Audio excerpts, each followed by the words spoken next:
Hey everybody, welcome back to the PetaPixel Podcast. This is a very special episode because consistently one of our most popular podcasts is when we have our dear friend Gordon Laing come in and we rank all of the camera companies, and I do it with my friend Jaron Schneider. Hello, it's actually a grading, not a ranking.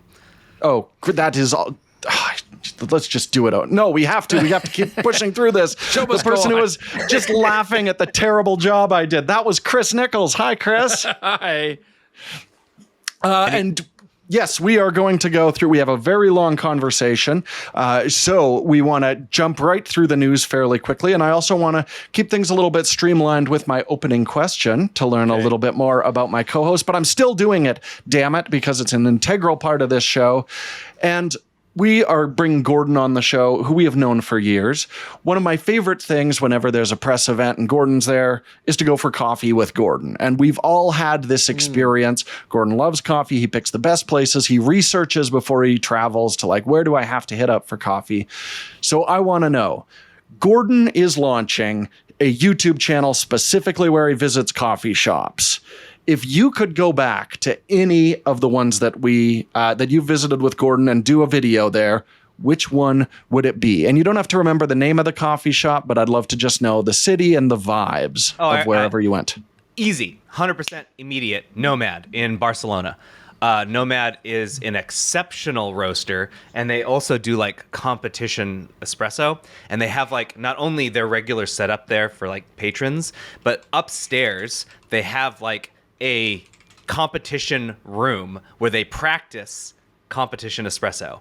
I'm not a big espresso guy. I'm usually a drip sort of person, but when I went there with Gordon years ago... Such a drip. Thank you. I had espresso there, and it was some of the best espresso I've ever had. One of the other things I really like about Nomad is they have a really good connection with Burundi as a country where they have a lot of coffee that is imported from there that they use in their roasts.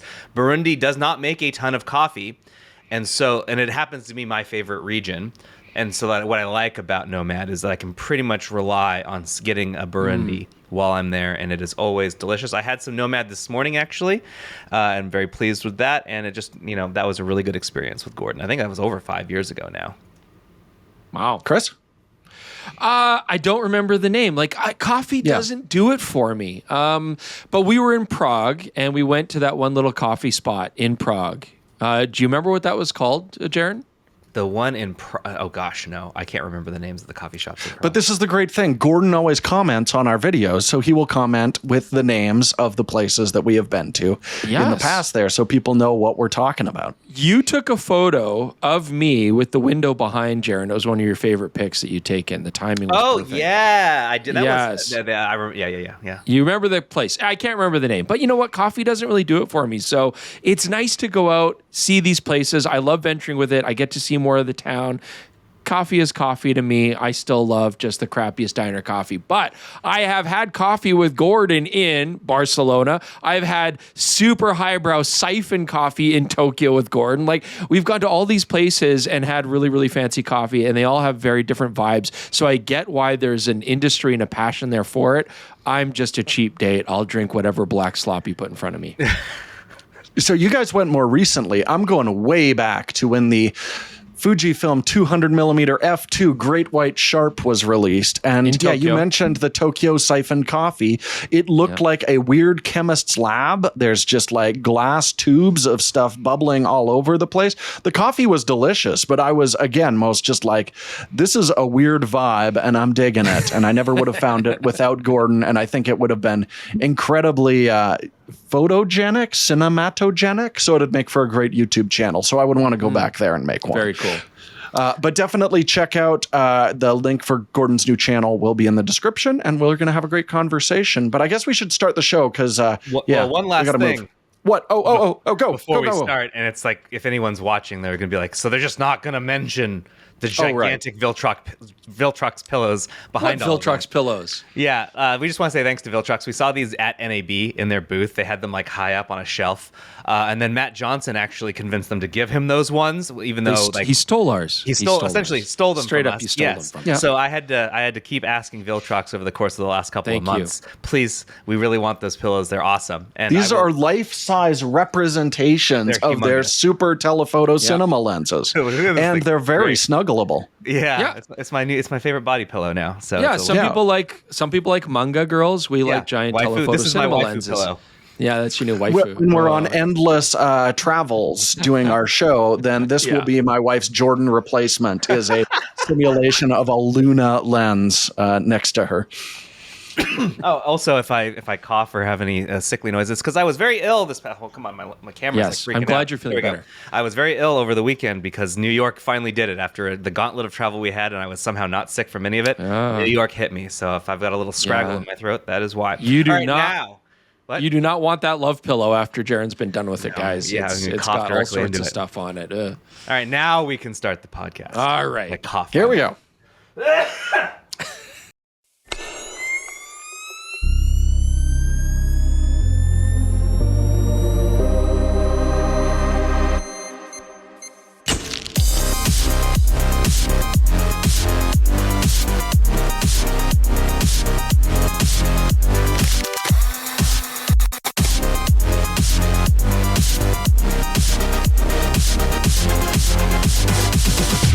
All right, we're back, and we've got a huge thanks to DxO Nick Collection 8 because this episode is brought to you by our friends at DxO. They just released this new Nick Collection version 8. If you've been in the photo world for any length of time, you have heard of this. It's a legendary name. For years, it's been the go-to plugin suite for everything from incredible black and white conversions, industry-leading noise reduction, creative color grading. It's just a very comprehensive package. Well, version 8 has taken that legacy, integrated into even more tightly modernized workflow, especially for Photoshop users, which appeals to me. They've completely redesigned the Photoshop panel. It's faster to use. It makes more sense. It's intuitive to jump into things like silver effects or do monochrome work, color effects for your color work, and just get that perfect cinematic tone. Nick Collection 8 is a suite of 8 powerful plugins that work right within your existing workflow. Whether that's Photoshop, you can use Lightroom Classic, you can use Affinity Photo, or you can even use DxO's own powerful Photo Lab. It's all about giving you that creative control without disrupting your flow. And to celebrate the summer, DxO has a great deal right now. You get a big discount. So for PetaPixel Podcast users, 25% off any DxO software, including Nick Collections 8, by using the code July25 at checkout. Limited time offer for new customers, valid until July 6th. So you want to get on this right away. So unlock some serious creative potential. Head over to DxO.com, check out Nick Collection 8, and don't forget to use code July25 to save 25%. And I don't know, guys, you got all these tools now in Lightroom and Photoshop, all these plugins. It can get a little bit confusing. Do we still need this stuff? But most of the time people are using presets. What's neat about Nick 8 is it's not just presets. It's all these different tools to really rethink how you're going to edit your photos. Yeah, it's like a separate workflow. I mean, I hear Nick, I immediately think silver effects because that is kind of the standard for black and white processing. You're not just zipping a desaturate slider around like a loser. This is giving you, drop in color filters, and it's kind of cool too. So before, when you were using this, you could only ever work in a black and white space. But then with the latest version now, you can also see the color original that you're working off of. If you have a Leica monochrome, then no, you're not going to get this feature because that's a monochrome camera. But for the vast majority of other cameras out there, when you're working with the raw file, then yes, you're going to get that color image that you can refer back to, but just something built from the ground up for processing black and white properly. And analog effects is just a lot of fun for film photography lovers such as myself. Now, I don't only shoot film. I do shoot a lot of digital. I shoot a lot with my X100VI here. But you want your digital to look like film. Yeah, and even though I do compose with the film simulations in camera, I actually don't just use those. I end up taking the color picture and I edit it in post. Yeah. And so the analog effects goes beyond simple film simulations to recreate effects like light leaks, vintage lens looks, and even wet plate camera styles. It's for when you want to create a feeling, not just an edit. A vibe, boys, a vibe. Yeah. But it also has to be nice to use. So one of the big changes, or else you won't use it, right? I mean, if it's not integrated properly, it's no fun. So I'm still a Photoshop guy. I'm not a Capture One user myself. And so the big headline benefit for me, I think, is just redesigning the panel. It is more intuitive to use. It's like a dockable panel. It's not like just like a palette like it used to be. So you can customize how the plugin works. It just makes it nicer to use in the workspace. Intuitive and integrated is key. Yeah, well, and the thing, if we compare this to a standalone program, like let's imagine we're a Bode and we're trying to build a Photoshop replacement. Like, good luck, because Adobe does have the best masking tools out there. So instead of trying to like compete with that and develop that separately, just use Adobe's own masking tools, select the area that you want to work on, and then you can work on that within Nik Software's own color corrections, their black and white, all that kind of stuff. So yes, if you're used to masking with Photoshop, then again, there's no learning curve here. You just have a different set of tools to play with to make those adjustments afterwards. Yeah, before going between Photoshop and a plugin can feel like really disruptive. With this, it feels pretty seamless. You can even send an edit back to Photoshop on a new layer and keep working inside of Nik, which is great for experimenting without having to commit to an edit. Cool. Well, again, of course, as I said before, you can use it for Affinity, you could use it for DxO if you want to, their Photo Lab. But if you're a Photoshop or Lightroom Classic user, this does make a lot of sense, and it certainly gives you some really nice tools, big changes to the intuitive workflow. If you want to get that analog look, this is a cool way to do it. And you're not going around like picking and choosing, here's a few plugins I might want to mess around with. Just get them all, have them ready to go. That would be a great way to, have a nice suite of black and white, color, analog emulation, all that stuff in one big package. If this sounds like something you'd want to try, DxO has given our listeners a great discount. As Chris mentioned earlier, it's a perfect excuse to jump in. Use code July25 at checkout on DxO.com. You get 25% off not just Nik Collection 8, but any of their software choices. It's only for new customers, and the offer ends on July 6th, so don't wait too long. Thanks again to DxO for sponsoring this episode. Let's get to the news. Yes, absolutely. Tamron has announced lots of Tamron news. This is Tamron heavy. Tamron has announced a 16 to 30 millimeter f2.8 version 2, a G2 that completes their trifecta of lenses. What they're actually calling a Daisongen, which is just the best word to use. So the 1630, G2 is weird because there wasn't a 16 to 30 before. There was a 17 to 28, which was a shockingly small and light and actually quite capable lens from what I've heard. That was one of the odd ones that we never actually reviewed. But then for them to be able to keep the same basic dimensions, expand the zoom range on either side. And I was messing around with that while we were camping last weekend. And so far, no real surprises on it. It looks like a very nice performing lens, but we're going to go shoot some charts with it and actually put it to work very shortly. So I'm looking forward to seeing the results. But yeah, it's nice to see a professional zoom from Tamron. Yeah. Interesting lens, though. Like Tamron still make everything so small. Like all three of these lenses have a 67 millimeter filter thread. That's crazy for 2.8 zooms. And, again, wider and a bigger focal range, 16 to 30. Interesting that it only goes up to f16, but we rarely shoot above that anyways. But I'm excited to play with it. This could be a very compact but capable sort of trifecta. Daisongen.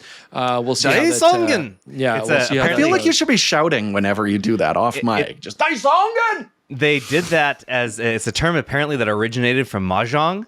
And it refers to a winning hand made by collecting 3 sets of dragon tiles. But here's a quote. Drawing from this concept, the photography industry uses the term Daisongen lenses in Japan to describe a set of 3 zooms, a wide, a standard, and a telephoto, all featuring a constant f2.8 aperture through their zoom range. I don't know if that's actually a photography industry term, if not one that's just Tamron, but I'm down with it. Yeah. I just realized after I said Daisongen, I actually threw a fireball and seared the wall of my office here. So yeah, that is apparently the phrase you have to shout. That is a problem. So Tamron announced a new lens. This is, I think, one of the only ones they've announced this year, if not the only one this year. I can't remember right now. But despite that, last year must have been real good because Tamron has said that they are the top third-party lens maker by total sales. Period. The best, number 1. Right. But does that not also include their OEM products that they make? Yes. Right? That's what I'm curious about. I think it does. And that's, good on Tamron at least for just being totally open about it now. I mean, at the start, everybody was a little bit quiet. Everybody knows now, right? I mean, they make a lot of lenses for Nikon, yes, to Nikon specifications, yada, yada. But it's like, they're making these lenses. Apparently, it's doing very good for sales. Yeah. Yeah, I find it really interesting. Like, we'd say, but if someone were to ask me, I'd say, well, Sigma, but Sigma is really limited to E-mount at this point. L-mount doesn't have a huge user base, where I would say Z is quite a bit larger at this point. And yeah, we're seeing a lot of Tamron lenses in Z, as well as the Nikon lenses that we know are built by Tamron. So between the two of them, this news absolutely makes sense to me. Yeah, and they're saying about a roughly 55% split of their own lenses and then 45% OEM. And I know that changes a little bit, as the ratio goes by, but that's a big chunk, right? I mean, almost half your business as OEM glass. Well, we're going to loop back to Tamron in just a second, but we need to first have a bit of a little precursor information. About 2-3 weeks ago, Nikon announced that, it was in early June, so a month ago, that a new firmware was coming for the Z8 version 3 that would give it pixel shift high-resolution shooting mode equipped with focus shift and AE bracketing. We didn't know when it was going to drop. It has dropped. It came yesterday. It is here. With no issues, right, Jaron? Well, that leads us right into the next one, where it was discovered this morning, or at least maybe last night, that update is having some problems getting along with Tamron lenses specifically. Which is ironic. It's not the Nikon versions. Yeah, it's just Tamron, and it's also apparently affecting some of those lens adapters, the ones that allow you to put E-mount lenses on Nikon bodies. Whatever the case, this is seriously causing a problem with Tamron autofocus on Nikon Z8 bodies, making them basically unusable. We've seen some issues that say that essentially they just don't work properly, or like if you have the focus limiter on one of the lenses, it doesn't work at all. But if you turn it off, it does work again. Very strange. What's odd about this is that Tamron obviously works very closely with Nikon, and somehow this wasn't discovered in the more than a month plus that they must have had access to this. Yeah, cameras are computers now. I think my big question is, will Nikon issue a new firmware update, which would be kind of my ideal, because people are much more used to looking for firmware updates for their bodies, where if it's up to Tamron users and other third-party lens makers and adapters and stuff to update the firmware on all of those individually, I know very few photographers who regularly update the firmware on their lenses, and they're going to assume that there's a real problem there. So I hope they do a full body update that makes this work a little bit better. I doubt it, though. I feel like Nikon would be like, well, as much as we have a partnership, like that's a Tamron issue. That's a you problem. Yeah, and you know what? And you'll update your firmware if your autofocus stops working, I think. I mean, we'll see. Or you'll assume your lens is defective or something like that, which is what I would like them to avoid. All right. Well, we'll update you guys if we hear anything about what the resolution of this is. I hope by next week we'll know. We'll find out. The last of the two stories that we're going to cover for news today is that, so at the end of June, and for a couple of weeks prior to that, some film fans noticed that Fujifilm's film website, the consumer version, like where they say, here's all the films we have, updated. And it looked like Superia, Extra 400, and Pro 400H were suddenly back.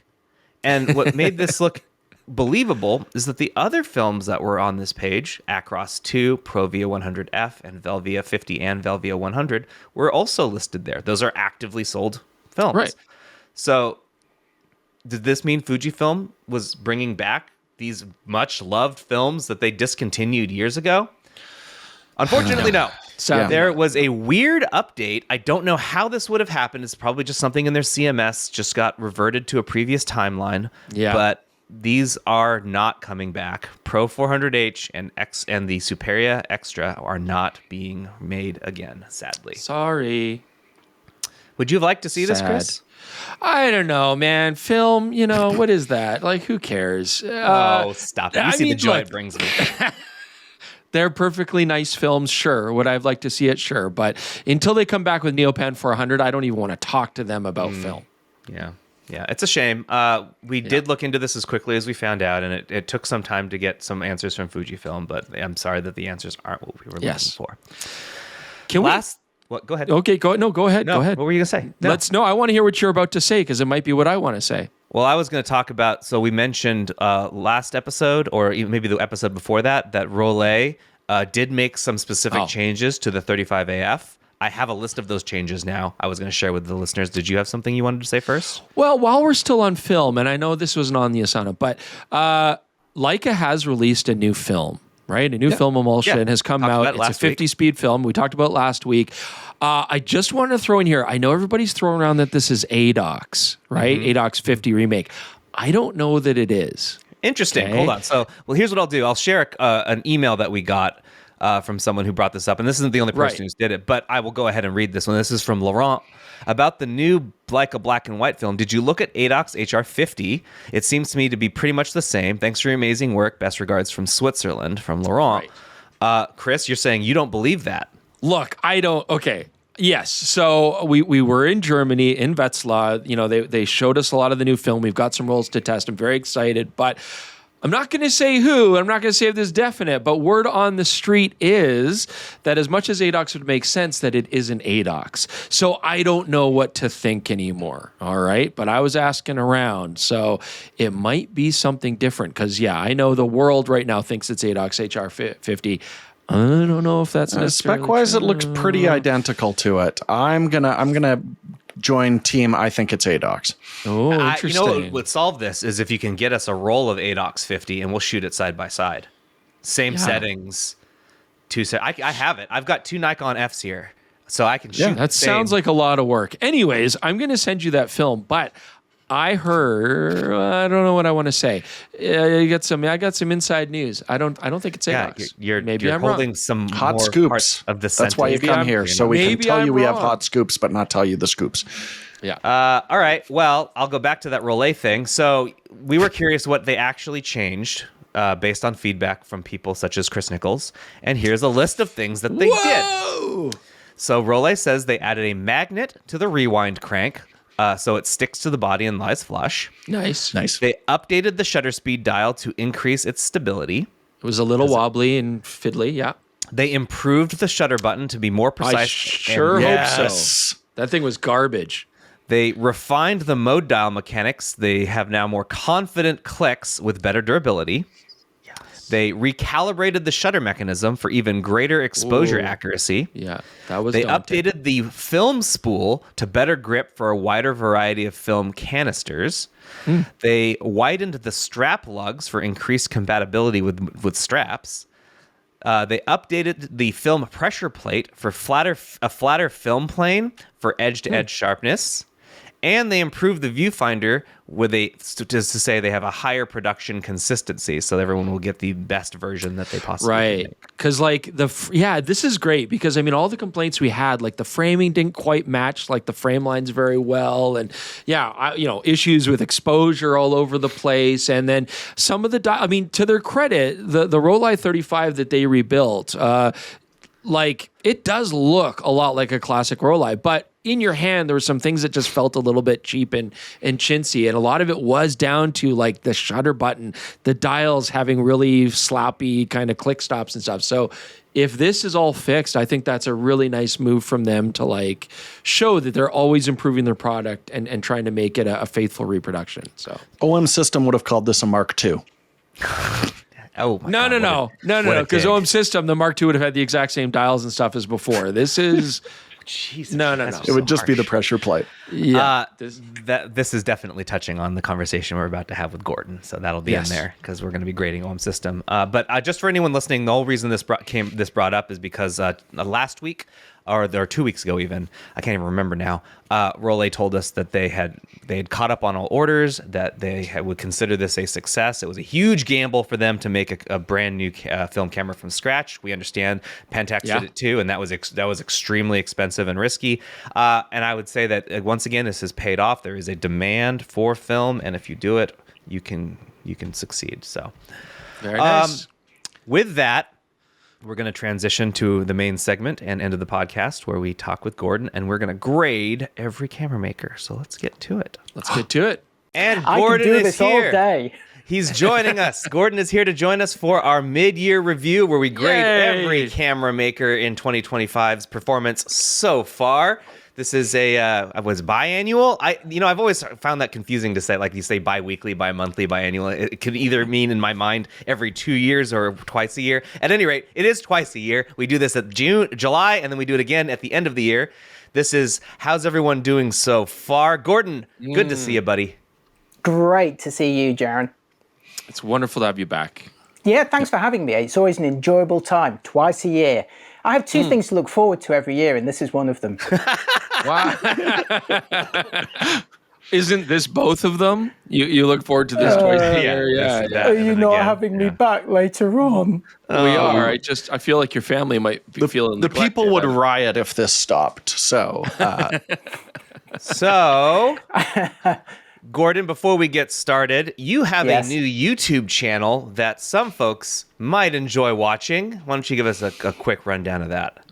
Okay, it may surprise you to learn that I haven't, until this point, had a YouTube channel about coffee, but now it's official. I've been reviewing my favorite cafes around the world, making videos about them, and have just launched Gordon Gets Coffee.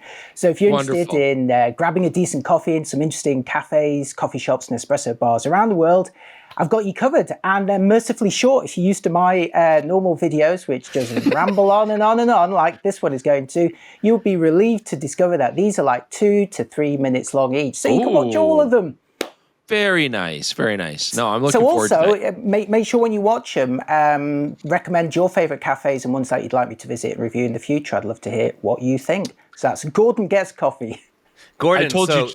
Sorry, Just trashy diners. I told you. I just want you to review trashy diners. Yeah, how about Well, that one? that's a different Denny's? channel. That's Chris's. That's Trashy Diners with Chris. I will say we I'm went here to for it. kind of a trashy diner in New York, and that coffee was diner coffee, and it was just fine. It was just fine. Nomad, Well, actually, by the way, Gordon. you've all been to one of the ones that I've reviewed. yes. We all went together. By the time this is posted, we will potentially have talked about that.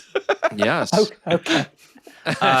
Before we get started, though, Gordon, I know that you and I went to Nomad in Barcelona years Yes. ago. That's yeah. got to be on your list. I actually manage like a local coffee shop will do imports of international coffee. They have Nomad right now. So I'm like stocking up on a bunch of the beans. So I had Nomad this morning, and it is very good. So That's really interesting because one of the best cafes in London, which is called Proof Rock, which I've got a review of, they import international beans, and they've got some from Proud Mary, which is your neck of the woods, isn't it? yes, it Yeah, is. there you It's go. just around the corner, actually. We should just love our own stuff. No, not just keep bringing it in everywhere. No, it's exciting to try different things. Nomad's great in Barcelona. There will be a review of it next time I go there, definitely. Very nice. Very Awesome. nice. All right, let's get started. We're going to go through every camera maker and some lens makers because, I think it's important to talk about them too. We're going to do this in no particular order. I just put these down as the company names came to mind. So we're going to start. How is Canon doing in 2025 so far? Let's get to grading. Who wants to go first? I'll go first because it's pretty Okay. video centric so far this year, right? true. Guys? Yeah. So the big one, the V1, which was, I believe, pre-announced previously, but actually got production models, hit the market this year. This is their competition with the Nikon ZV series cameras. So compact little pseudo vlogging camera. With an interesting sensor, actually. It's like a wider micro four thirds sensor on this, which is kind of an unexpected format from them. It seems like they've just reduced the height of their 33 megapixel APS-C sensor is kind of what we're hearing, but interesting. And then we also got the R10V, which is, again, the more video forward version of their R10. Or is it R50? Gordon just gave us R50. It's R50. R50. Okay. Yes. More video-centric version of that. But they've been pretty quiet on the professional end this year. So the one thing I do want to say, the R50 was a little bit of a letdown for me in terms of, making a video forward camera. The R7 is right there, getting us access to IBIS. Although that 33 megapixel sensor is not great for video, but neither is that really old 24. And I just don't think it has quite enough to stand out from the competing models, especially the Sony ZV-E10 Mark II, I think is a very stiff competition for it. But I loved the little V1. We took it out to Mexico. I found it did a really nice job. The ergonomics I found quite superior to the Sony, the ZV-1 Mark II. Yeah, ZV-1. Yeah, no E. Yeah, God, they're confusing. They are very confusing. They're not very good names. No. Yeah, ZV-1 Mark II is the one you're thinking of. Yeah. Yeah, thank you. But yeah, the lack of any photo forward professional glass, I think, is a real ding this year. And I do think they kind of, blew their wad with the R5 II and the R1 at the back half of last year. So, not a really strong start. I'm really hoping we see something compelling as we roll into the holiday season. So I'm going to give them a C-. Ooh.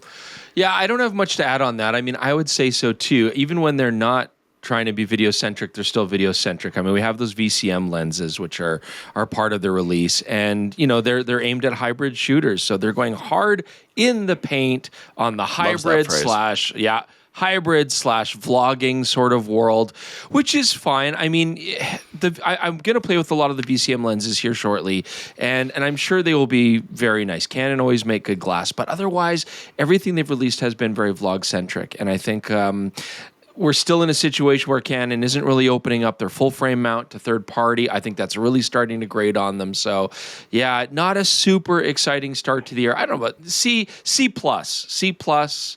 I would say, yeah. One thing, sorry, I forgot to throw in there is they also brought out a budget standard zoom, which I missed, the 28 to 70. Just remembered that, but we haven't had a chance to test it yet. So that's still a TBA for Chris. That's not the only thing they did, actually. We have a 16 to 28 2.8. Yes. We have the 14 to 30 f4 to 6.3 PZ. Oh, right. And then for vloggers. How could you possibly forget the 75 to 300? Brand new. We've never seen this lens formula before. That is, of course, sarcasm. Except in DSLRs. Yeah. So, Gordon, what do you think? How'd they do this year so far? Well, there was also the RF 20mm 1.4. The 75 to 300 was an interesting launch because they kind of snuck it out really quietly without telling anyone here. Well, they didn't tell me anyway.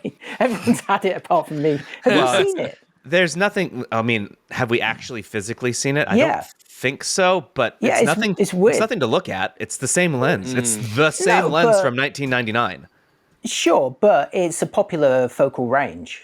Or it used to be. Anyway, moving on. The things I wanted to add about the V1 is that in sort of classic, why isn't this camera designed for me exactly, sense of entitlement, when the V1 was announced and people saw that it was a fixed lens compact, most of us, or some of us, or maybe it was just me, immediately jumped to, it's a new G7X. It's like a super G7X. Because we've not seen that for like 5-6 years. It's been a long time. That would have been cool.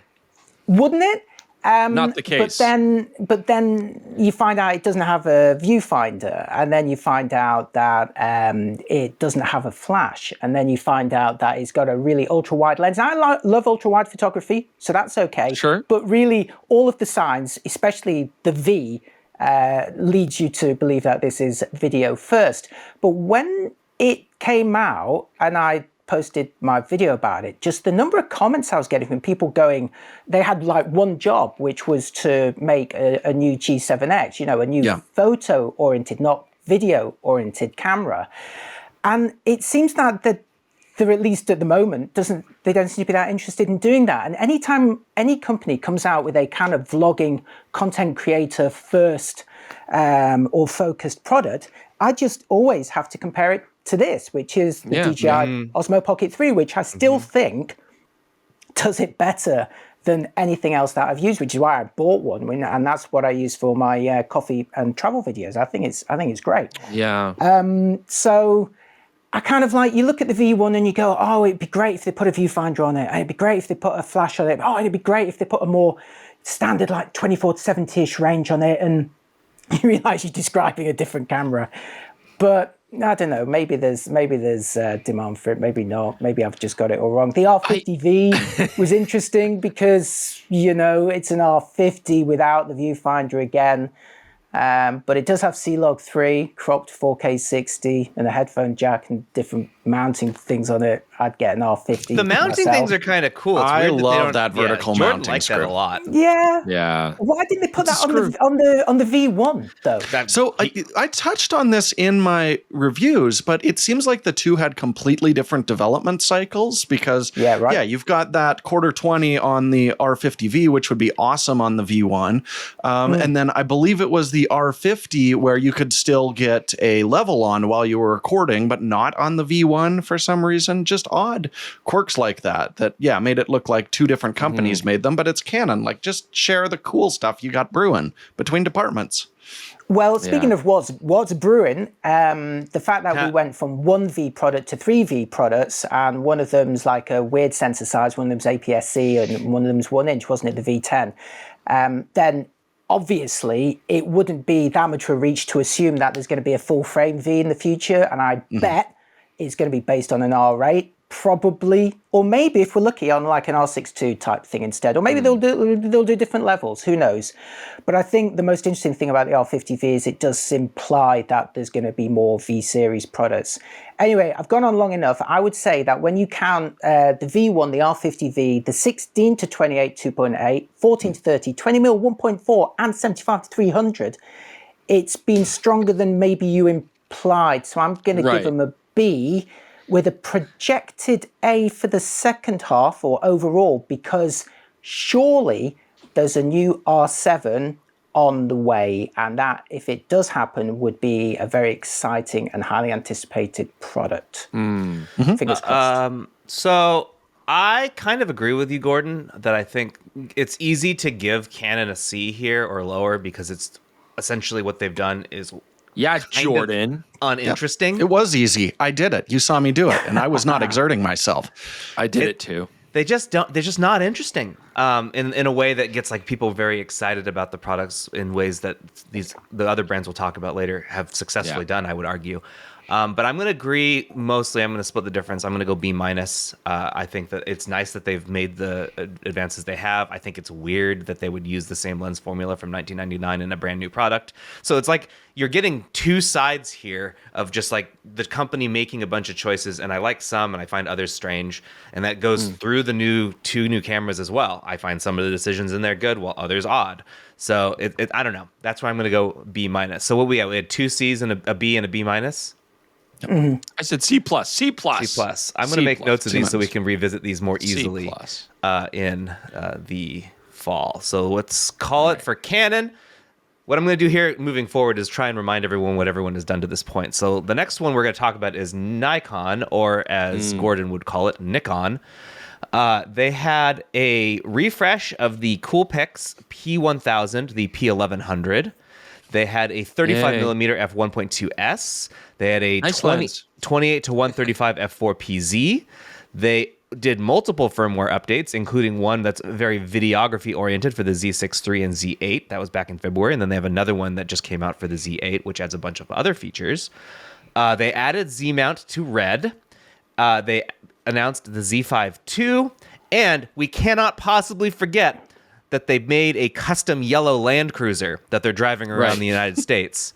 100%. A+. So that's really important too. Yeah. So with all that, since you went first, Jordan, you get to go first again. How did they do? It makes sense, actually, because, again, a lot of video-centric stuff coming out here this year. The Z5 II was really, I think, the missing component in Nikon's entire product strategy. They really needed that kind of entry-level, full-frame, something a little bit more accessible. I've been thrilled with their higher end for quite a while. To have that fleshed out is great. The power zoom as well, it's not a super accessible thing, but it really does show their commitment to cinema, right now. And the Z5 II in its price is probably the most complete video package as well there. So for me, I think it's been a very exciting year on the Nikon front. I would love to see some more affordable glass to go along with the Z5 II. Like they did some really interesting stuff with the 50 and 35 1.4, very affordable lenses. But I do still have to give them a bit of a ding in the lack of full frame third-party lens support. There are some now, but I still can't get that Sigma art that I want to throw onto my Nikon. So I am going to go with a B+ for this year. Before you go, 6 Chris, months. I am even more convinced as each day passes that Nikon and Tamron there's an agreement that Tamron insisted on that Sigma is not allowed to make lenses for the Z mount. I agree. I agree. Really irritating. Sure, that's business. Yeah. But I mean, they have opened their mount up to everybody else, right? So you're getting lots of Viltrox, you're getting lots of third-party stuff going on there.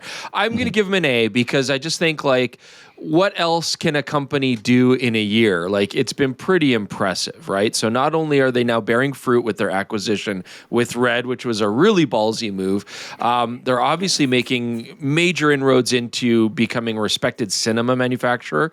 I think that's clear.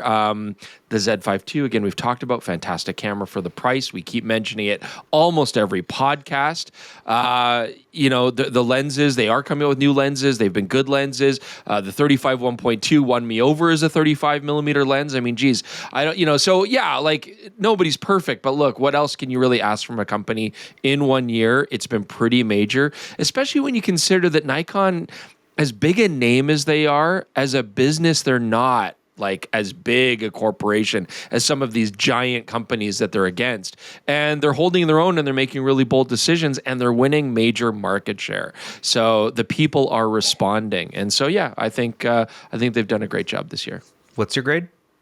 A for sure. I started with an A. Yeah, sorry, I missed it. Gordon? That's okay. Do you I can't remember. There's some here that you don't have a ton of time with, and is Nikon one of them? Gordon looks grumpy. Yeah, I'm grumpy because I still don't get them to review, so I can't comment. Yeah, very frustrating. Very irritating. Well, I'll comment for you. I'm going to go A-. They have done quite a lot this year. I'm really pleased with it. I think the only reason I'm putting that minus in there is because I am irritated that they accepted Tamron's ridiculous, absurd requirement that they can't allow Sigma onto their mount. Yes, Gordon? Allegedly. We don't know for sure. Allegedly. Come on. I tell a lie. I have reviewed one Nikon product this year, and it is the Nikon 105mm f2.5 from the mid-1970s, which is going to be on my Dinobytes channel. Beauty. Promotion there. Gordon, do you need samples? I have samples.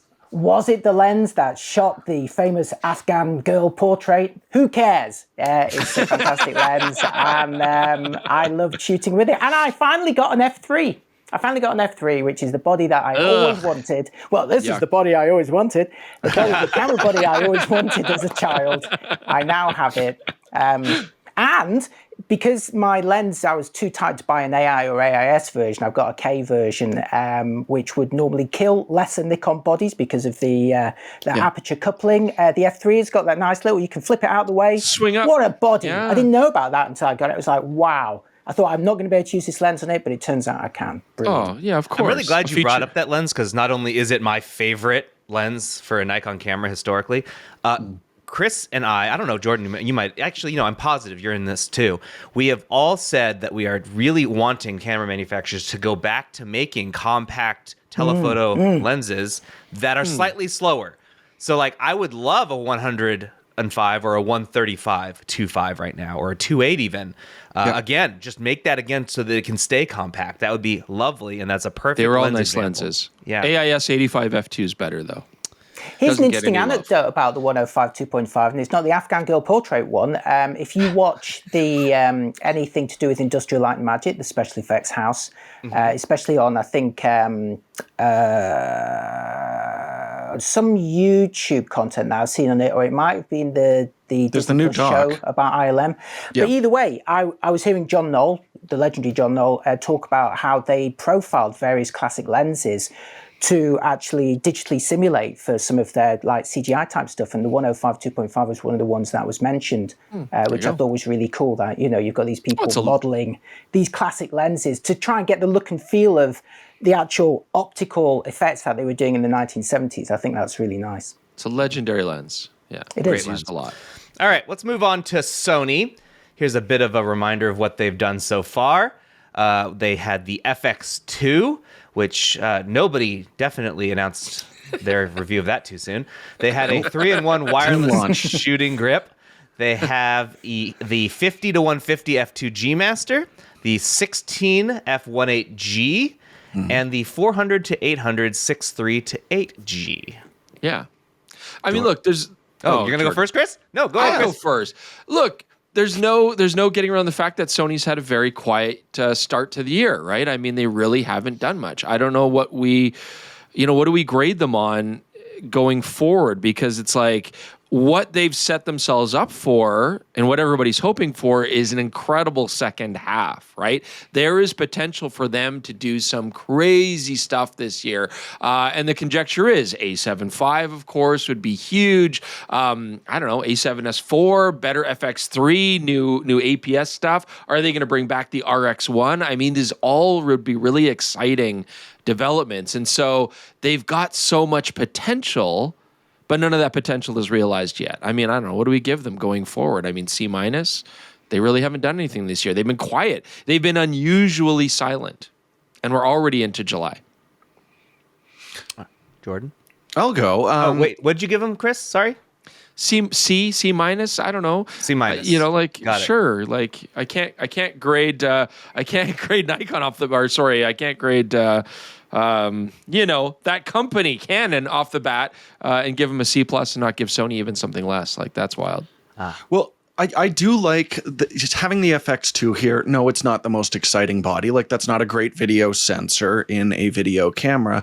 But I do really like the move towards like putting an electronic viewfinder on a cinema camera. I think it's great to have some flexibility there moving forward. Hopefully we'll see that where they're actually taking the best of both the photo and cinema lines. Or maybe they'll just actually merge them together again and we just get everything we want in a single body.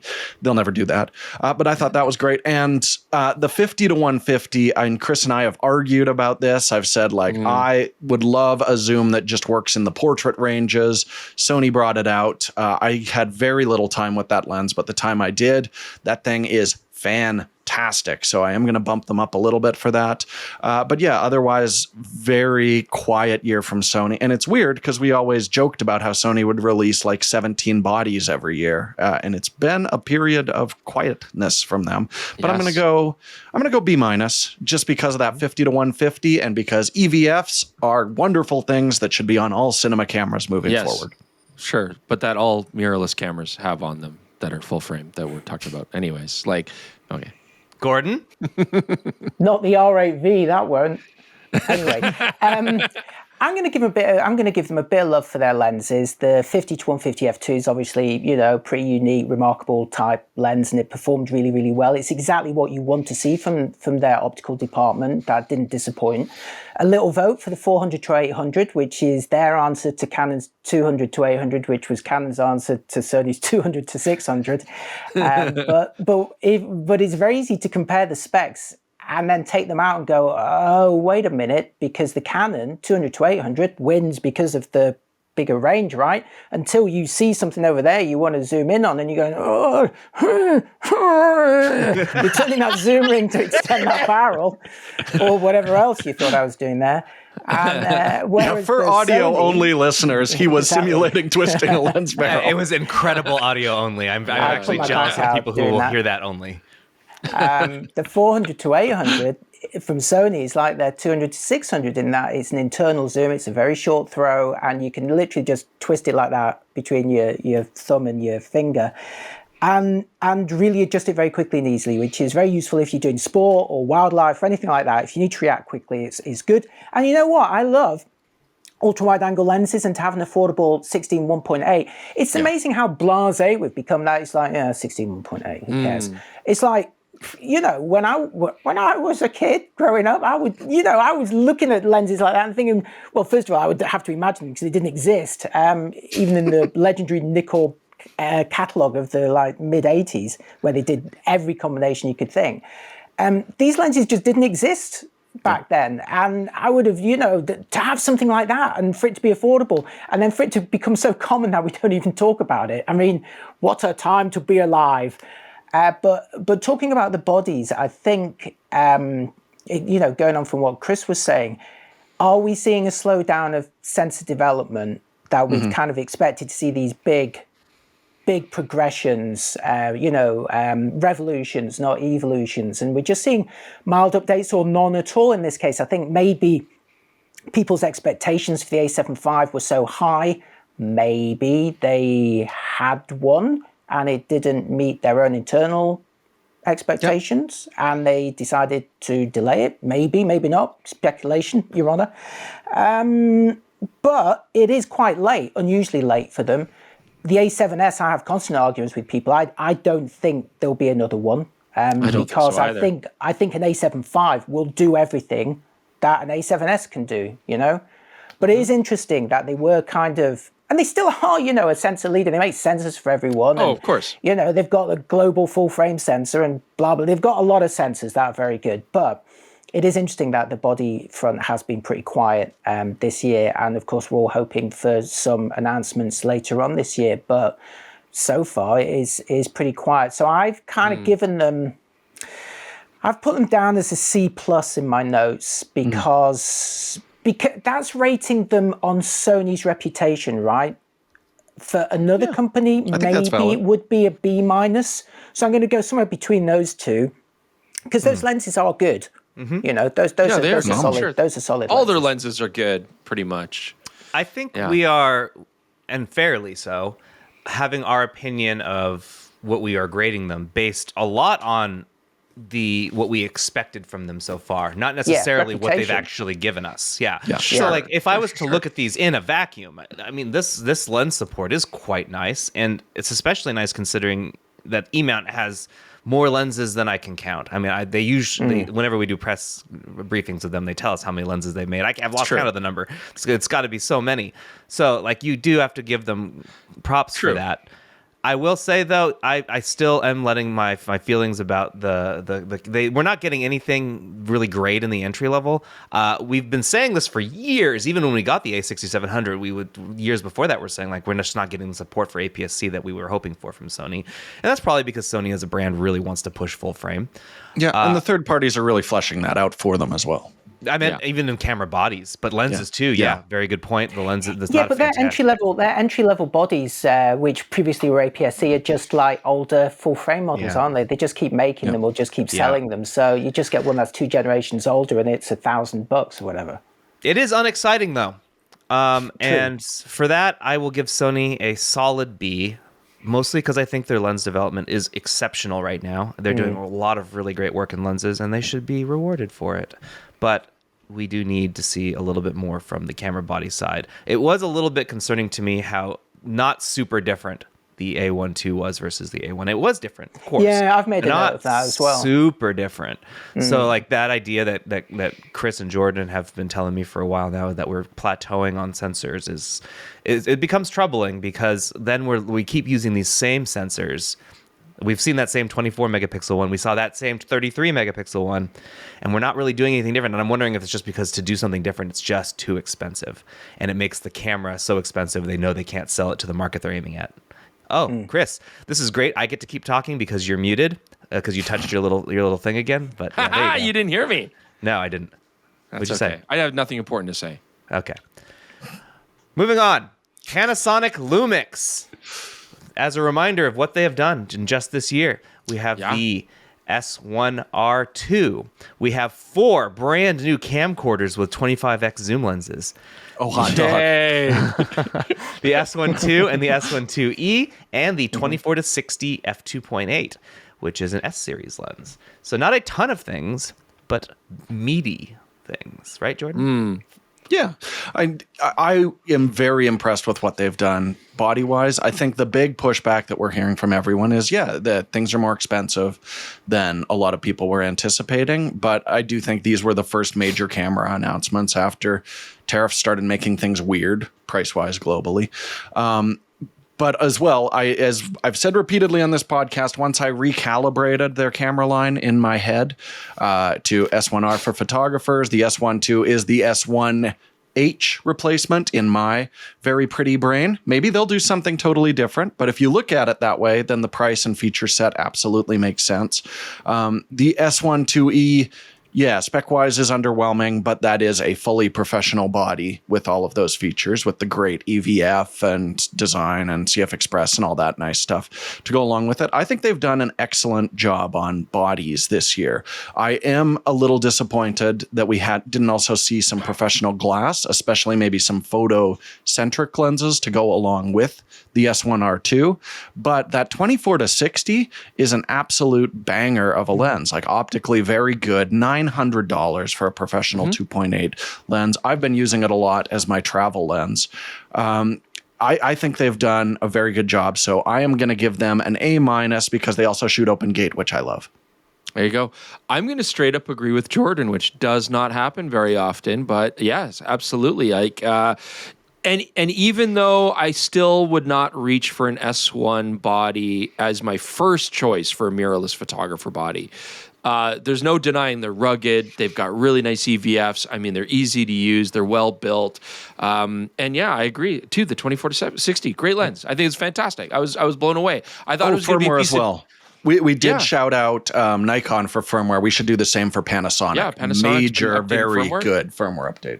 Sorry. I thought that 24-60 was going to be junk. When I heard the price and you see it, it's not a very imposing lens. It's small, it's compact, it kind of feels plasticky, but it's fantastic. So I think, I would agree with Jordan. I would give it an A-. I think Panasonic's done a great job in one series. Yes, you're using the same chassis, but you're basically flooding out your line of full mirrorless, full frame mirrorless bodies to cover a variety of uses. I mean, fantastic. Good for them. So I agree. I want to see some more lenses that are more exciting. Panasonic glass is absolutely serviceable. It's just never exciting, and it used to be. They used to make exciting optical formulas. Now they make very pedestrian utility formulas, and they just don't inspire the mind or anything like that. But they work. They work. Gordon? I think on the lens front, it's a bit like Panasonic's on a tandem bike with Sigma. And Sigma's pedaling as hard as it can. And Panasonic's suddenly going, well, why should we put the effort and money into making these lenses? Because the guy on the front is just pedaling so hard. It's like we can't keep up with them. They got their phone doing a selfie in the back of the exactly. bike. So you've got the 24-60. I thought it was really nice because when Sigma did the 28-70, everyone was like, oh, that's great, but I wish it started at 24 and ended at 70. It's like, hey, everyone's got that, but it's really expensive. That's the whole point of it. It's a slightly different range that's now pushed that way. Right. But so many people were like, oh, I wish it started at 24. I'd sacrifice a bit at the long end. Here it is. It's great. It's the version I would prefer to have. But how great is it that within this system you've got a 24-60, a 28-70, and a 24-70? So you covered on all bases. In terms of the bodies, I've actually got an S1 II here. I think it's a very, very strong product, and as Jordan and Chris said, the body game from them has been very good this year, very strong. Mm-hmm. There's Steven Seagal weighing in on the proceedings. Thank you for that. Big Panasonic fan. Big Panasonic. Oh, seriously, they go mad for it. They go mad for it here. I think, they did say at the S1R2, I have to think every time I say that, S1R2 launch. This is just the beginning. And it's like, and then they did an S1 II, and then an S1 IIe. I was a little bit confused by the S1 IIe. It's quite difficult to get them all living in my head, especially with the S5 II and 2X. Yes. And I think if I'm confused, consumers are going to be confused as well. Maybe I'm ranking myself a bit high. I was confused. I still am a little bit. Gordon, all you do is just throw the S5 cameras in the garbage. Just if your mind, just throw it, and then it makes perfect sense. Well, Coincidentally, I'm actually filming this with an S5 too, so there's a bit of So throw it in the garbage after this. Throw it in the garbage yeah, right after now. so I'll have to wait until after this this podcast. No, I use it for all of my A-roll and B-roll, and I'm very happy with it. But I think as an all-rounder, the S1 II is great. As a photo-oriented camera, the S1R2 is also solid, which says to me, I'm going to disagree with Jordan. I don't think this camera is the S1H replacement.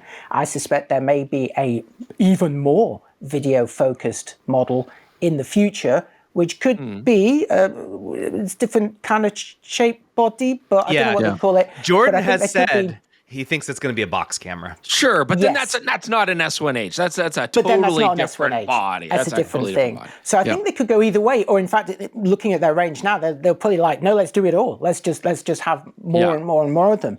But I think when you look at they just keep adding more and more features to these cameras. And one of my favorite ones that not a lot of people are talking about, but I was testing a lot this week and it works so well, is cropless stabilization.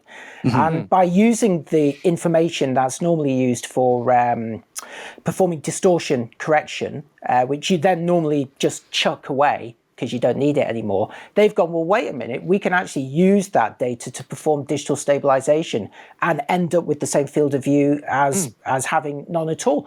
And it really works, especially with wide lenses that have got a lot of compensation. So I've been using it a lot with the 18mm here, and it's just so nice to have this very wide coverage that isn't cropped with,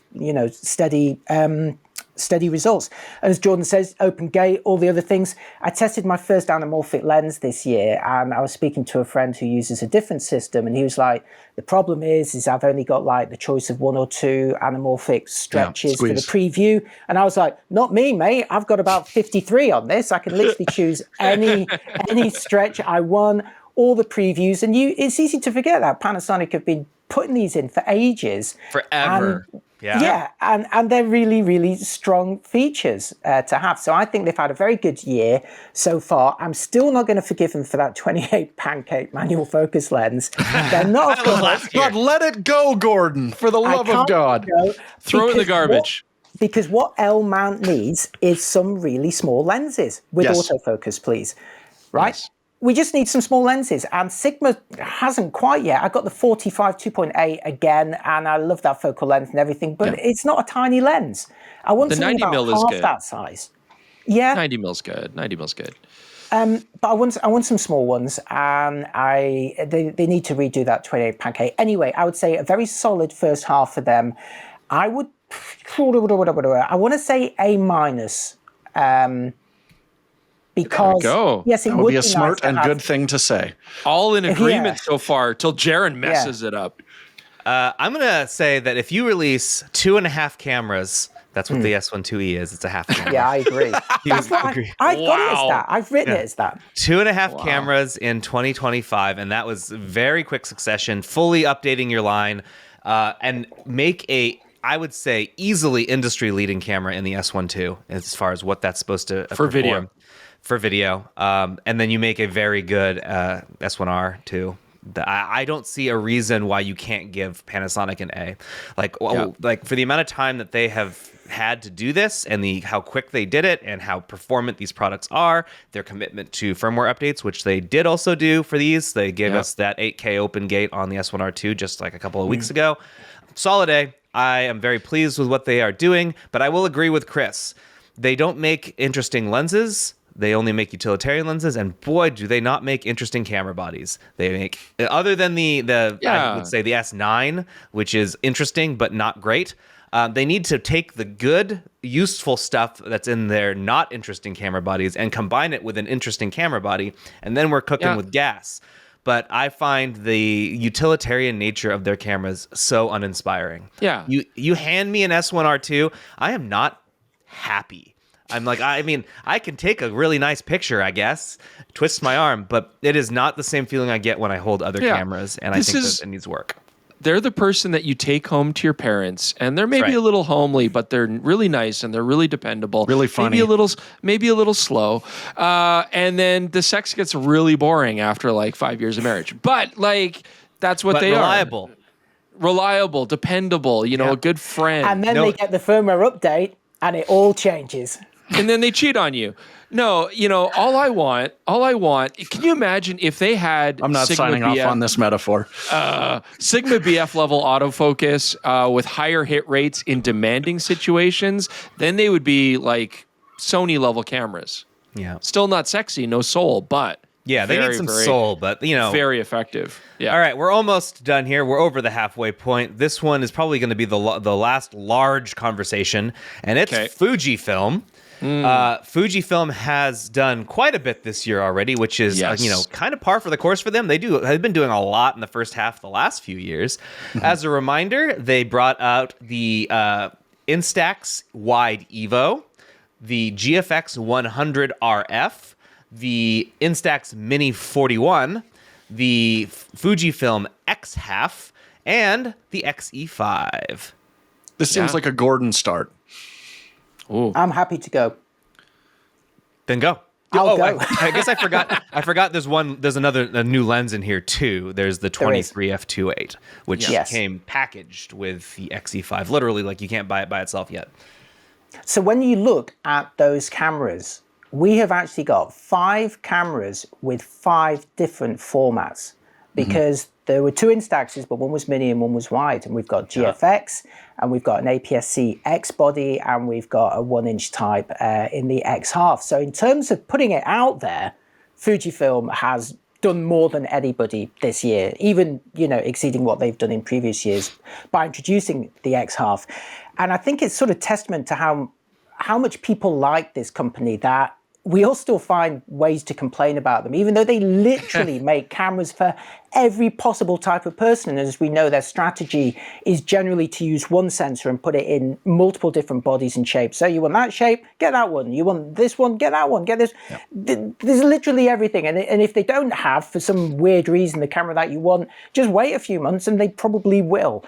Yeah. So the interesting thing I wanted to mention about the X half is when I first heard about it, I was excited. And then when I first saw it, I was a little bit let down. But over time, as it sort of seeps in, and especially if you use it and you go for the kind of pretend, I've got a roll of film loaded in this and I'm going to limit myself to one film simulation or a certain number of exposures, it is quite fun. And I can hear people already commenting, but you could just not look at you could just force yourself to take 36 pictures and stop. You could sellotape over the screen and not see everything. It's like, or I could buy a film camera and have the film experience. You know what I mean? There's lots of different ways. This is just another solution, right? Yeah. But it's fun. Yeah. And I think it's easy in a world of specs and performance to forget that photography can be fun. It's so funny to me how upset people are that Fujifilm made a camera designed to just kind of dink around with. It's just a fun camera. Why are you angry? Yeah. There's no shame in that. It could have been so much better if it had a proper flash on it. And again, that leads me back to what Canon didn't do with the V1, and it's like. Oh, and I really actually heard so many comments from people saying that the thing they love about the G7X is the flash, because they use it for stills photography, and that's why they can't use the V1 and they can't use the X half, because it's that kind of washed out flash look. Which they're after that aesthetic, which of course you can get very successfully with any of the analog mini cameras, the Instax cameras, because they have that built in. And when we say, what I really want is an APS-C mini camera and an X70 replacement, it's like, well, yeah, but what would you want it to do? And when you start adding what you want it to do, you've got an X100, or I find that. A couple of things I also wanted to mention. The XE5 is very, very nice and gives you the option to basically have an X100 and customize the focal length. So you could put on a 23 pancake, 27 pancake, or a big lens, or whatever you want. So it gives you that degree of customization. But like the XT50, the price has gone up quite substantially. So it is a much more kind of serious proposition. The interesting thing is about that, I also then wanted to talk about the GFX 100 RF, which I was lucky to take on a family trip to Iceland, and I really loved using it there. Great location, yeah. Thank you. It's one of I followed Jordan's advice: film on location, you coward. And I was really pleased with the results. But guess what? It's really hard. It was a lot easier in that country because there's no one there, so it's dead quiet wherever you go. You don't have to worry about audio crashes, but. yeah, it was a really fun product to use on that. But the thing that just kept striking me when I was using it was that you've really got to be honest with yourself about how you're going to use that camera, because it doesn't have IBIS. It has an f4 lens. Both of those things mean that once the light starts to get a bit dim, if you're hand holding it, you're going to be using very high ISOs. Sure, it's a giant sensor, but I don't want to be using it at 3200 ISO. I want to be using it at the low ISOs. The 28mm equivalent lens, yeah, it's nice and wide and there's tons of resolution for cropping, but if you're always cropping it down to say 50 equivalent, maybe it's not right for you. And at the end of it, what my realization was is that I wanted to want it, but in fact, it just reminded me how much better an X100 would be for me. And when I was shooting the XE5, with the new pancake lens, and I was comparing it against the X100, I made a little video about that, just some brief sharpness comparisons.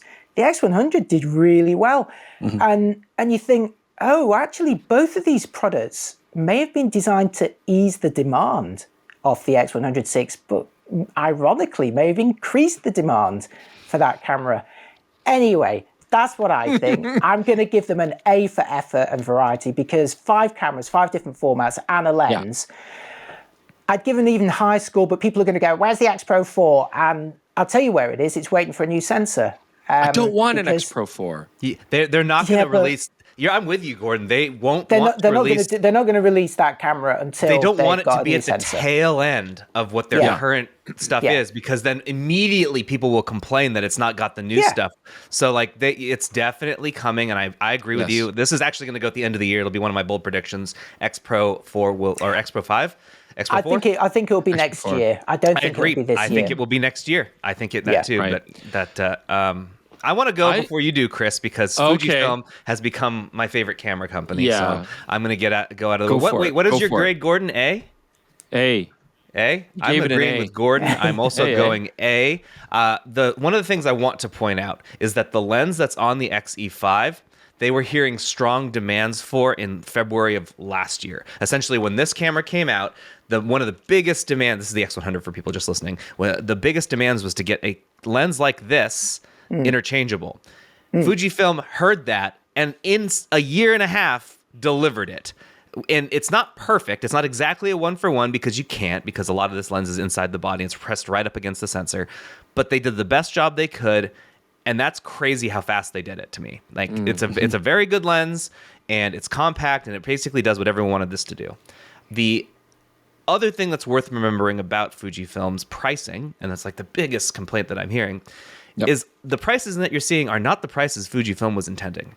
These are the prices that are the effects of decisions other people made. So the X-Half was not supposed to be $800. That's just what it had to cost, because someone decided they needed a price tariff increase on it. Same thing happened to the XE5. So you can't necessarily hold that against Fujifilm. They were aiming for lower prices. Now, the XE5 was going to be a little more expensive than the XE4, but I think it deserves that because of what they did to it. They upgraded it a lot. They're bringing most of their products up market to be this thing that people just like really want to have. They have this this coveting thing. People want to covet a Fujifilm product, and I think they're really leaning heavily into that. Yeah. I love everything they're doing. I think they're doing a fantastic job. Solid A from me as well. I will end my rant. Yeah. You guys are very comprehensive, so I'll just add on to that. So I love shotguns. You know that. Shotguns are great. And Fujifilm is my favorite shotgun this year, all right? Because they just blasted out a whole bunch of different concepts, and most of those bullets hit. And what I really like about Fujifilm is I'm hearing what Gordon is saying about his cameras and how your reaction was with the X-Half. And I'm hearing what what Jaron and Jordan honestly are saying about the X100 and how much they love that. And I enjoyed it too. And what's interesting to me about Fujifilm is, as a reviewer, often you're focused on your own opinion and what you like. The X-Half for me, I think, is kind of silly. I thought it was at the start really interesting, really exciting. And by the end of using it, I'm like, yeah, this isn't for me, and that's fine. And then on the flip side, the RF, the GFX 100 RF, I was like, this is a stupid idea. And then I used it in Prague, and I was like, actually, I really dig this. And yeah, I'm sacrificing image quality, but it's a really cool tool, and I'm actually really enjoying myself with this. And it makes sense, like the Q makes sense, or like the X100 makes sense, where you have a higher resolution sensor and you can crop down. This is the highest resolution of sensors. And so I thought, that's great. I'm okay with that. It's working well.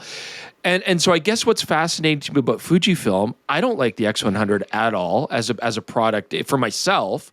I get why other people like it, but I love the XE5. And so I guess what I'm getting at is Fujifilm has made this situation where they have a camera that someone's going to enjoy. And like Gordon said, if you don't love this idea will work for you.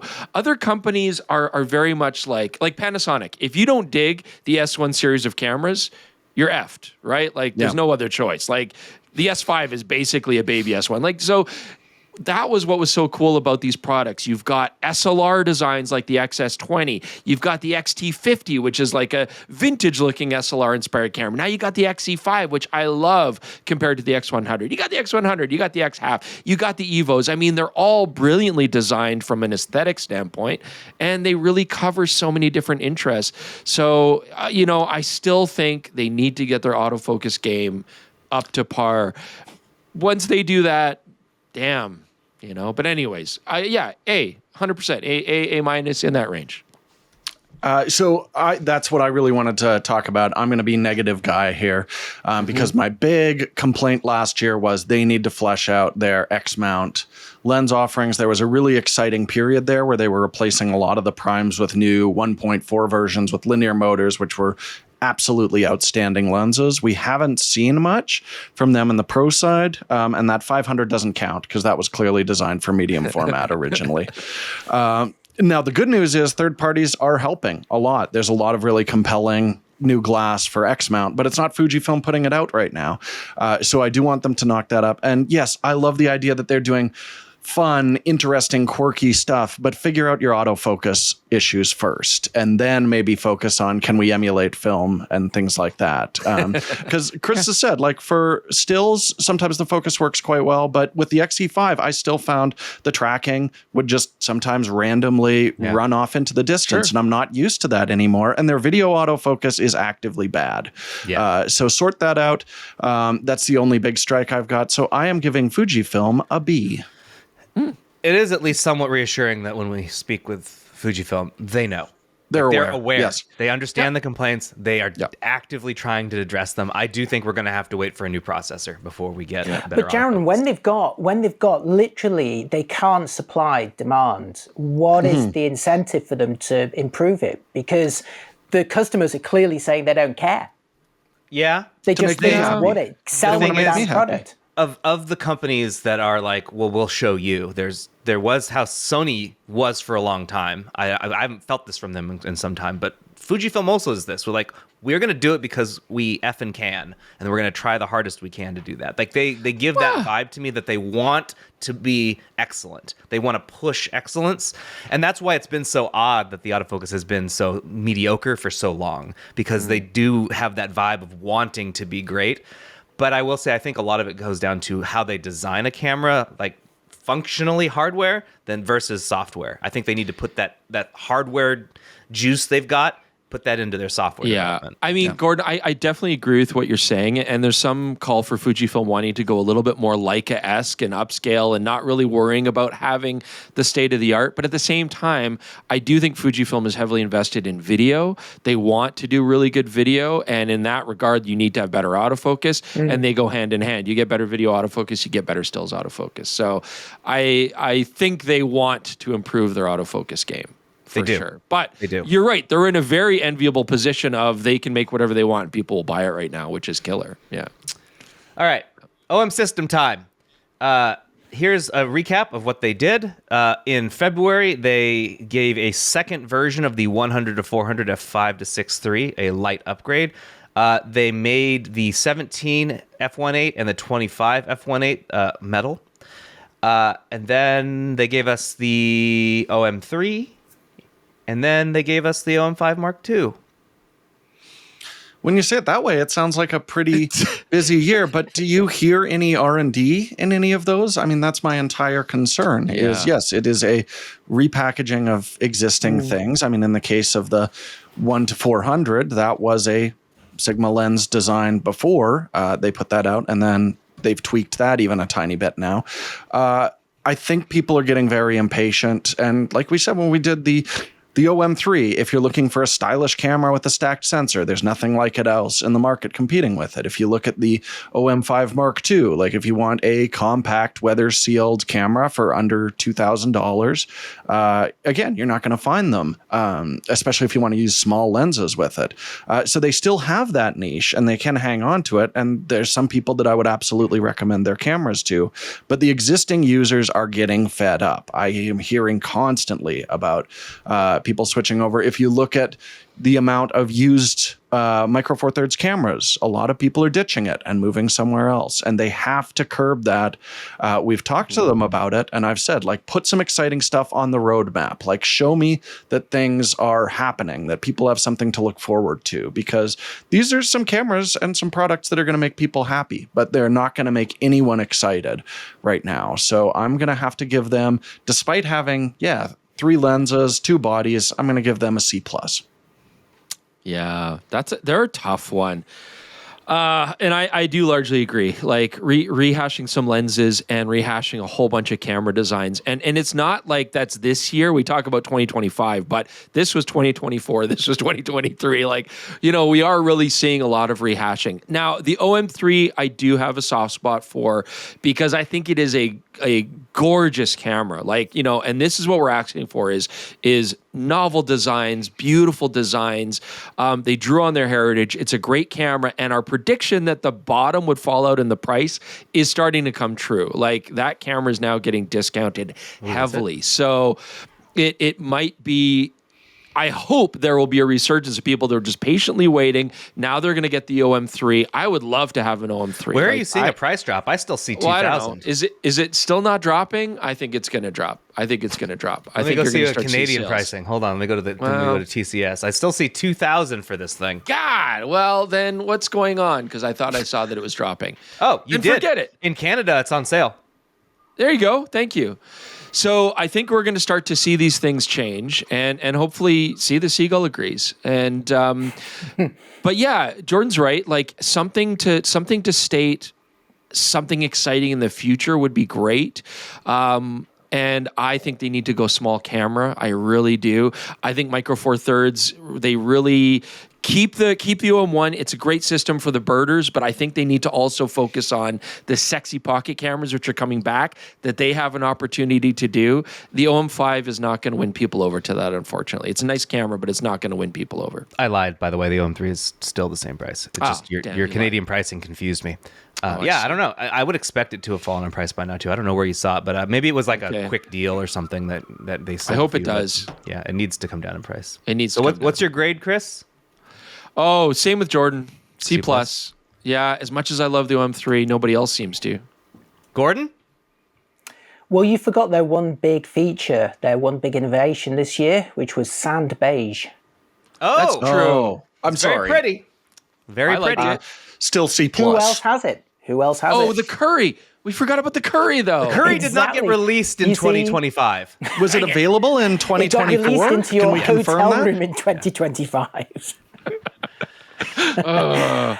Yeah, I mean, I agree with what you guys have said. It's like, on paper, 2 bodies, 3 lenses sounds quite good, but the 3 lenses just updates. It's worth remembering that the 100 to 400 is not a pro lens, which means it won't support the 50 frames per second with AFC. It's reduced to 25. So it's like if you're going to update something, update it to support your cool tech, right? It's very expensive, Gordon. That's a bit disappointing. The OM3 I thought looked really nice. And again, I know we're kind of defending them in this respect, but stack sensor, weather sealing, great IBIS, lovely retro styling, smallish body.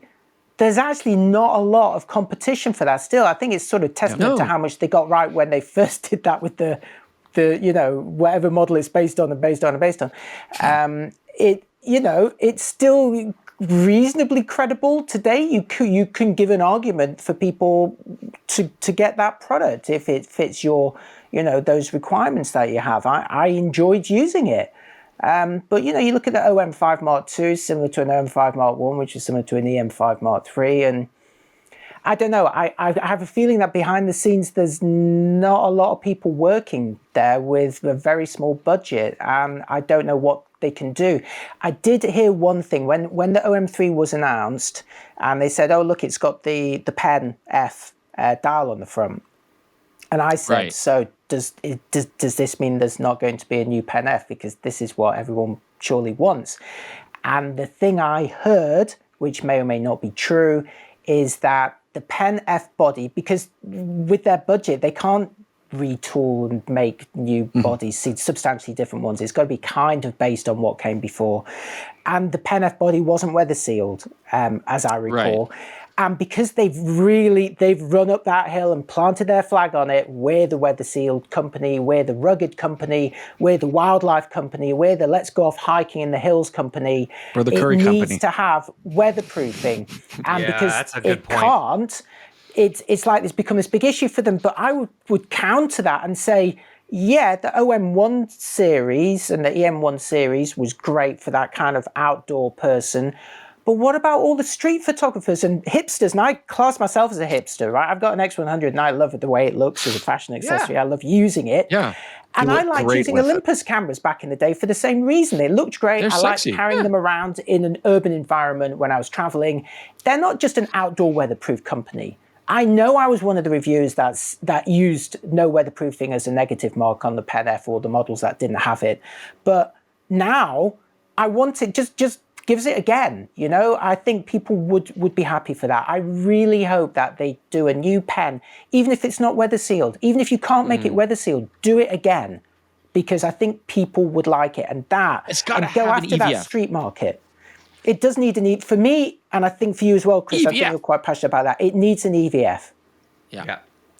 So and Gordon, not an great? LED flash. If it's going to have a flash, put a real flash on it. Yeah. If it has a flash, I've got to give them a C, really, because so much of it is based on what came out before. I mean, in terms of number of products announced, strong, maybe a B minus, but in terms of what they actually are, C plus. Sorry, guys. Yeah.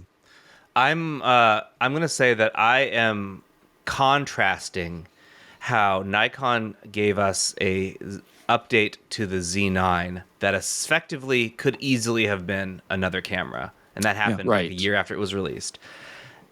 And on the other side, we have OM System, who gives us a Mark II that does not need that moniker, and they've done it twice. The OM1 Mark II and the OM5 Mark II are not Mark IIs, and I think by calling them a Mark II, it's sort of insulting.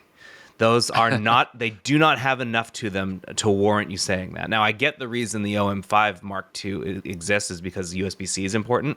Fine, do what Sony's done and do it in A, or like a small change to the SKU or whatever, be like the new ones all have this. Yeah. But trying to market it as a brand new camera is disingenuous, and it bothers me. Can't do sand brown as a firmware.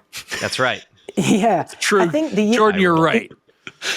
I think it's also important to note that USB-C is not a new feature. It's actually a legal requirement in some regions. Yeah, Europe. Yeah. That's why they do it. Yeah, then they would not be allowed to sell it, new versions, if it didn't have it. So it's not that. Let's put it on because it makes sense. Of course, it makes sense. We should all have it, right? That's a given. It's actually a legal requirement in some places. So you should have done it 2 years ago. If they wanted to keep selling it, they had to do it. So it's like one of the big new features was a legal requirement. Yeah. I'm going to give them a C as well. That is an improvement over last year's grading, but I mean, oh damn, there you go. Just not. The OM3 is really nice. Yeah, that's this. My grade is being driven mostly by the OM3. What a great camera. That's it. All right, we're gonna do a lightning round here because we're running out of time of Leica Sigma Tamron. So Jordan, Leica hasn't done a whole heck of a lot, but guys, it is Leica's 100th anniversary of their first production run of an M camera, and they celebrated by bringing us nothing that I really need to talk about here on the podcast. A few limited edition cameras. They've been very quiet this year. I'm hoping they drop a camera in the second half. Can we just give them like a dash? NA? Because they didn't actually release anything, right? Yeah, NA. No. Chris? Well, the SL3S. Was that this year? Yeah, but the weird thing about that camera is it's like, if there's a Venn diagram that has got Leica interested owners on in one circle, and you've got like people who want fast bursts and efficiency of a lower resolution file format, well, those two circles don't overlap. Yeah. You're right. It was January 16th, at the very beginning of the year. Very beginning of the year. Yeah. We talked about the S1 II maybe being underwhelming for some people, but compare that and an SL3S, man, I'm taking the Panasonic every day. For sure. Jordan D. Chris? I'm going to give Leica an L this year because they don't... Leica, I mean, we had a good time. L. I'm going to give him an L this year because Leica, we talked to a lot of the people at Wetzlar. We were just there in Germany. It was great to be there for the 100th anniversary. And look, and it was lovely. It was lovely. I'm sorry. And I say this all the time, and I say it frivolously, and I don't mean it this way, but Leica don't care about competing with other brands, I guess is really what I want to get across. They know their customer base. They know what their customers want. They know how to generate income. It's been their best year of all time sales-wise and profit-wise. So why would they change? And they know, like everybody... I was wondering if that was going to happen. So for anyone listening, Chris froze there for a bit, and now he's going to come back in, I hope. I see him dropping in. We'll I hope he's still mid-monologue. That would be amazing if he just came in like... And I think I just said we can all agree is profound, right, guys? Yeah, Chris gave him an L. I'm going to give them also a D. Gordon, do you have a grade for him? Oh, what happened? There he is. He's back. Oh, I died. Yeah, you did. You froze and then died, but you essentially were explaining why you gave them an L. I'm sorry. I'll be quick. Anyways, they're getting away from APS-C. They've had the best year ever, so much profit. They don't care. They're making cameras for their customer base. They can't even keep up with demand. I think what Leica really needs to do is improve their manufacturing performance. But, I said bad things about the SLS3. We still got invited back because they appreciate the honesty and because they're Leica. They know what they're going to do. So, yeah. Okay. Well, I Gordon? hear that they've got an actual specialty coffee shop in their Mayfair branch. So I'm going to go and review that, and I'll grade and post it. It's very nice. It's very nice. I think it's only for owners, so they wouldn't let me in anyway. Here, just a quick question. Do you guys think we're going to see an M12 this year? Do you think we're going to see a new S camera? No. Yeah. I'm actually going to give them a D+, only because they are going to make a film. They're going to make a film more easily. So we're fairly certain that's just an ADOX that they are licensing. But ADOX doesn't really distribute that film very well. It's hard to get. And this is going to be a $10 a roll film, which is a lovely price point, even though it's 50 ISO, which is very difficult to work with. We have some to test. I'm looking forward to that. I think that's nice, but it's not a ton. But I give them that little plus there, because they give me some films. There we go. Sigma, real quick, everyone, I'm going to give them an A because they are just killing it. They have so much stuff they've done this year. Bunch of lenses, a new camera with incredible autofocus, even though it's not a camera for everyone. They're just doing a really good job. That Cineline, geez, they dumped a bunch of lenses, all new formulas, all at once. Fantastic, good stuff. Thumbs up, A. I mean, you can't rush past them, Jaron. I mean, not even looking at the cinema lenses. I've got five lenses from them this year. Yeah. 2 new ones that were available for RFS from day one, so the 16-300 and 17-40 1.8. Fantastic. And things like the 300-600, which is a complete sort of game changer if you're into those sort of big lenses. Bringing out the 16-1.4 and 23-1.4 for Canon RFS as well. I mean, it's a terrible, terrible shame that we still aren't getting full frame. I suspect that's obviously a Canon restriction, not a Sigma restriction. Oh, not even suspected. 100% is a Canon restriction. They straight up have told me. So yes, it is. I honestly, if you were to ask me to put money on it, I can't see that situation changing. I hope it does, but I can't see it. But then, you've got this consistently high grade of lenses that they just keep banging out more and more and more, and they're all absolute winners. And then they can still indulge themselves and produce a really kind of wacky body. The BF there's nothing else like it. And again, saying like Fujifilm are having fun with some of their products, this is Sigma having fun as well. I'm not sure I'd completely agree that it's an everyday camera or carry. No. But, it is what it is, you know. And It's a silly camera. The queue to see that when they launched it, no one else had a queue like that. You know, not even a Leica queue. Actually, that's what I'll give them. I'll give them a Q for the Leica rating. Do you like see what I did there? No, I need to know what your actual grade is. I think an extremely strong year for Sigma. I'll move along. I'm giving them a solid A. Easy. Yeah. Fantastic. Here, I'll say A as well. Just Chris nice and quick. And then A. Give an A. There's nothing else to add. Jordan. Yeah, for moving into the professional cinema space effectively as well. You know, the previous ones were rehoused photo lenses. I'm giving them the only A+ I think I have ever given, but I don't see what they could possibly have done better. So yes, huge kudos to Sigma this year.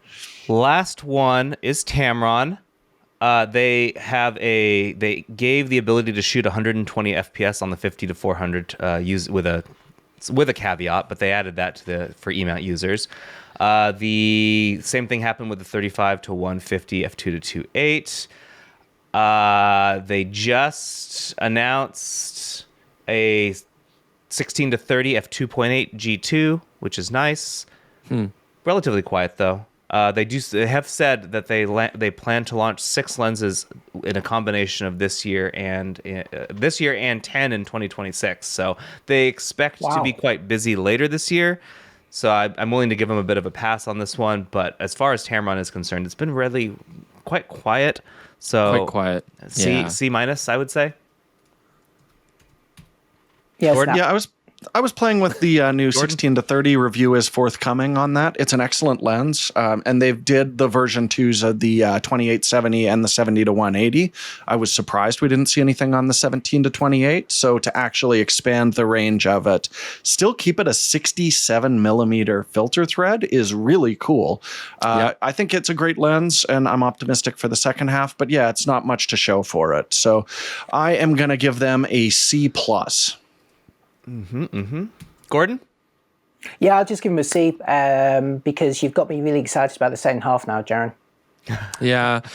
I mean, it's great that they're updating their sort of main zooms now to G2, right? But that's kind of not a huge deal. I mean, everybody does that. Everybody updates their main line of prime. So and 67 mil is great. Do you think they're ever going to make a lens that doesn't take a 67 millimeter filter thread? Yeah, 35 to 150, my baby, my sweet cake. Yeah, your sweet cake. I mean, great lens, but that's old. They've been resting on that laurel for a long time. Like, where are the funky prime lenses and stuff like that? Where are the adorable compact lenses? But, you know, we're going to play with this new zoom. We want Tamron to do well. There's no denying that as much as they do really well in the back end, making OEM lenses for other manufacturers, they're overshadowed by Sigma in a huge way, and they know it, and they don't like it. All right. That only took an hour and 10 minutes. Gordon and what was about right. Rico Pentax? What about poor Rico Pentax? Have they done anything this year? I don't know. The GR... Nope. No. Okay. So we'll come back to that. NA.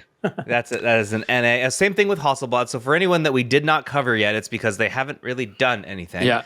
So we'll revisit them. They forgot to show up to do their testing at school. They didn't take the even test. do the exam. Yeah. So we'll come back to that. But that For our year-end 2-hour extravaganza.